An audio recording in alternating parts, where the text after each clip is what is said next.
여고 수학학습지 함수 1번에서 4번입니다. 자, 1번 문제 두 집합 x와 y에 대해서 함수 f와 g를 각각 이렇게 정의할 때 두 함수가 서로 같도록 하는 상수 값을 결정해서 계산을 하는 문제입니다.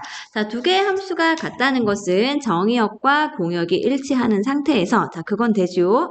대응되는 함수 값이 일치하면 됩니다. 정의역의 원소가 3개이기 때문에 0에 대한 f의 함수 값과 g의 함수 값 일치하고 1에서의 함수 값이 일치하고 2에서의 함수 값이 일치해주면 되는 문제입니다. 자, F0을 구해보는데요. F0은 F식에다가 0 대입해주면 됩니다. 3. 자, G에다가 0 대입하면 마이너스 1의 절대값은 1이니까 A 더하기 B가 나오게 되네요. 자, 두 번째 F1은 여기 1 넣어보면 2 빼기 4 더하기 3. 자, G에다가 1을 대입하면 절대값 부분이 0이 되어서 B가 남게 됩니다. 자, 우선 B가 여기서 1이라는 게 나왔네요. B가 1인 걸 위의 식에 대입해주면 A가 2가 되어서 A하고 B 값이 모두 구해지게 됩니다. 자, 이거 그러면 F2와 G2가 같다는 것은 사실 할 필요가 없는데요. 일단 저거는 봅시다. 2를 대입해보면 8 빼기 8 더하기 3이 A 더하기 B. 자, A 더하기 B가 3이라는 위에 거랑 똑같은 값이 나오게 됩니다. 자, 일단 A, B가 나왔기 때문에 문제를 마무리 지어주면 2A 빼기 B의 값은 4 빼기 1. 자, 답은 3이 됩니다. 자, 2번 문제 집합 x가 1부터 8까지의 자연수를 가지고 있을 때 함수 f가 다음 조건을 만족합니다. 자, 첫 번째, 함수 f의 치역의 원소 개수는 7개가 된다고 합니다. 다음 두 번째, f1부터 f2, f3 등등 함수값을 모두 더한 거죠. 이게 42가 됩니다. 다음 세 번째로 함수 f의 치역의 원소 중 최대값과 최소값의 차가 6이라고 합니다. 자, 이 중에서 가장 구체적인 것이 다인 것 같아서 다부터 한번 써볼 텐데요. 자, 다에서 최대값을 대문자 m, 최소값을 소문자 m이라고 해보면 최대값과 최소값의 차가 6인데 최대값이 더 크겠지요. 자, 이렇게 나와야 됩니다. 근데 최대값, 최소값은 x에 있는 원소 중에서 값을 가져야 되기 때문에 빼서 6이 될 수 있는 값은 8 빼기 2가 6이 되거나 또는 7에서 1을 빼서 6이 나올 수가 있습니다. 그러니까 첫 번째 경우, 두 번째 경우로 구분을 해볼게요. 그러니까 첫 번째 경우는 최대값이 8이 되고 최소값이 2가 되는 경우입니다.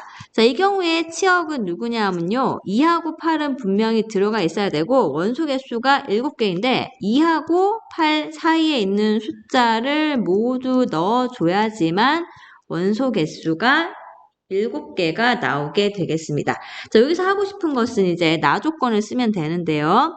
나 조건에서 함수 값을 모두 더하고 그 값의 합이 42인데 자, 집합 x의 어떤 두 원소 a, b에 대해서 이렇게 되는 n을 만족하는 n의 값을 구하는 게 문제입니다. 자, 치역 원소는 7개인데 함수 값은 8개입니다. 그럼 겹치는 거는 딱 한 종류가 있다는 거죠. 자, 그것을 n이라고 했기 때문에 이 모든 원소의 합 f1부터 f8까지의 모든 원소의 합, 지금 노란색 표시한 값의 합은 치역에 있는 모든 원소를 더한 다음에 여기다가 문제에 등장하는 n을 한 번 더 더한 값이 되는 겁니다. 자, 이게 42라는 게 나 조건입니다. 자, 2부터 8까지의 합은 평균이 5가 되기 때문에 5 곱하기 7, 35. 자, 이 밑줄 친 값을 그냥 더하면 35 똑같이 나옵니다.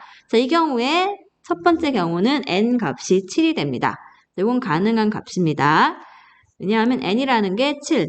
요게 함수값 x에 있어야 되죠. 자, 두 번째 경우 최대값이 7이 되고 최소값이 1인 경우를 보겠습니다. 자, 이 경우에는 치역이 1과 7은 반드시 포함해야 되고요. 8은 들어갈 수가 없지요. 최대값 7이니까. 자, 이것도 역시 1, 2, 3, 4, 5, 6. 1과 7 사이에 있는 모든 숫자를 넣어야지만 치역 원소가 7개가 되는 상황입니다. 자, 그러면 치역에 있는 모든 원소를 다 더한 상태에서 나조건 씁니다. 역시. 자, 치역에 있는 모든 원소를 다 더하고 문제에 등장하는 n을 한 번 더한 게 노란색 부분 함수값 전체의 합이 되기 때문에 이만큼이 42가 된다는 게 두 번째 상황입니다. 자, 1부터 7까지의 합은 평균이 4가 되기 때문에 4 곱하기 7, 28 더하기 n이 42라는 결과가 나오는데요. 이 경우에는 n 값이 14, 불가능이지요. 14라는 값은 함수값이 될 수가 없어요. x에 없기 때문에. 그럼 가능한 경우는 1번 경우만 가능한 경우이고 그때의 n 값은 7이 되는 겁니다. 자, 3번 문제입니다.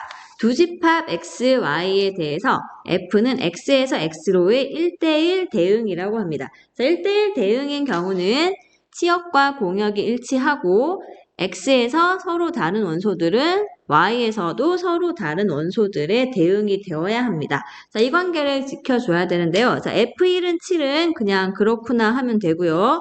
F2에서 F3을 빼서 3이 나오는데 자, 함수 값이 될 수 있는 5, 6, 7, 8 중에서 빼서 3이 될 수 있는 것은 8 빼기 5밖에 없습니다. 자, 그러니까 F2가 누가 되는 거죠? F2가 8이 되는 거고 F3은 5가 되는 겁니다.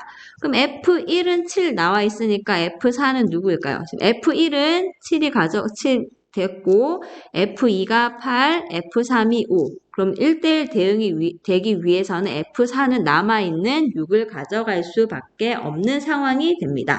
자, 그러면 이제 여기서 문제에서 구하라고 하는 F3 더하기 F4를 구해주면 되는데요. 5와 6을 더해서 답은 11이 되겠습니다. 자, 4번 문제입니다. 실수 전체 집합에서 정의된 함수가 1대1 대응이 되도록 하는 모든 정수 A의 개수를 구하는 문제입니다. 자, 1대1 대응 그래프의 특징을 살펴봐야 되는데요. 자, 지금처럼 x 0보다 작을 때, 자, 요거 1차식 꼴이기 때문에 직선의 일부입니다. 그러니까 반직선이죠, 사실은. x 0보다 크거나 같은 경우에도 얘가 1차식 또는 상수가 되기 때문에 1차식 꼴, 얘도 직선의 일부가 되는 겁니다. 그럼 직선 두 개를 적당히 연결해서 1대1 대응이 되려면 그래프가 끊어지지 않으면서 증가하거나 감소해야 되기 때문에 이렇게 되거나 이런 식으로 증가하면서 증가 또는 감소하고 감소 둘 중에 하나가 되어야 됩니다. 그럼 이 경우는 어떤 상황일까요? 네, 얘는 증가의 증가니까 기울기가 양수에서 양수, 기울기가 음수에서 음수. 그러니까 하여간 기울기가 부호가 같아야 됩니다. 그렇다면 두 개의 기울기의 곱이 0보다 어떻게 되면 되죠? 크면 되는 거죠. 자, 두 번째 식에 마이너스 1을 곱합시다. 마이너스 1을 곱하면 부등호 방향 바뀌고 여기서 A 범위를 구해주면 A는 마이너스 3보다 크고 2보다 작다라는 게 되고 이때 A 정수의 값은 마이너스 2, 마이너스 1, 0, 1 총 4개가 되겠습니다.